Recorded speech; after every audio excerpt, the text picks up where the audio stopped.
മക്കളെ മാസ് എന്ന് പറഞ്ഞാൽ ഇങ്ങനെ ആയിരിക്കും. എമ്മാരി മാസ് മോനെ. CM എന്ന് പറഞ്ഞാൽ ഇങ്ങനെ ആയിരിക്കണം. കണ്ടോക്കുന്നത്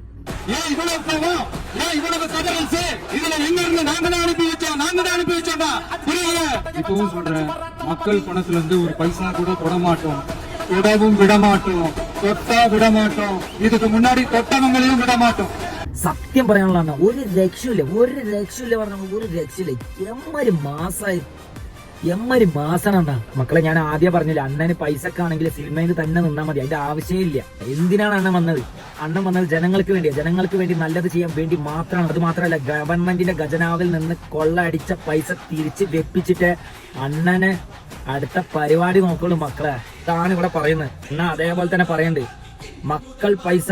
മക്കളുടെ ഒരു 10 പൈസ കൂടെ തൊടമാട്ടെ. ഗവൺമെന്റിന്റെ ഖജനാവുന്ന ഒരു ഉറുപ്പ്യ പോലെ എനിക്ക് വേണ്ട. അതിന്റെ ആവശ്യം അണ്ണനെ ഇല്ല മക്കളെ. എന്നാൽ അത്രയും മനസ്സ് തൊട്ട് പറഞ്ഞിങ്ങനെ ജനങ്ങൾക്ക് വേണ്ടി നല്ലത് ചെയ്യാൻ വേണ്ടി മാത്രം ഗവൺമെന്റിന്റെ ഖജനാവിൽ നിന്ന് പൈസ തൊടുന്നവരെ വിടുകയും ഇല്ല എന്ന് പറയുന്നുണ്ടാണ്. ഇതേപോലത്തെ ഒരു CM നമുക്ക് കേരളത്തിലേക്ക് വേണ്ടിയത്. അതുമല്ല, എന്തൊക്കെ നല്ല കാര്യങ്ങളാണ് അണ്ണൻ ചെയ്തുകൊണ്ടിരിക്കുന്നത്. അണ്ണൻ വന്നതിന് ശേഷം തമിഴ്നാട് മൊത്തം മാറിക്കൊണ്ടിരിക്കുക. സ്ത്രീകളുടെ സുരക്ഷയ്ക്കായിട്ട് ഒഫീഷ്യൽ പോലീസുകാരാണ് തമിഴ്നാട്ടില് സ്ത്രീകൾക്ക് പ്രൊട്ടക്ഷൻ കൊടുക്കുന്നത്. എല്ലാ കാര്യങ്ങളും എല്ലാം മാറ്റി തുടങ്ങി.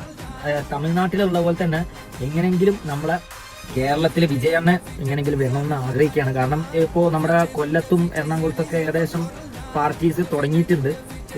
TVKന്റെ പാർട്ടി തുടങ്ങിയിട്ടുണ്ട്. നമ്മളെ കേരളവും ഇതേപോലെ തന്നെ ഡെവലപ്മെന്റ് ആയിട്ട് നല്ല രീതിയിൽ സെറ്റ് ആവണമെന്ന് ആഗ്രഹിക്കുകയാണ്. എന്തായാലും അണ്ണ ഒരുപാട് സന്തോഷം. അണ്ണൻ കേരളത്തിലേക്കും തിരിച്ചു വരണമെന്ന് ആഗ്രഹിക്കുകയാണ്. Thank you വിജയണ്ണ.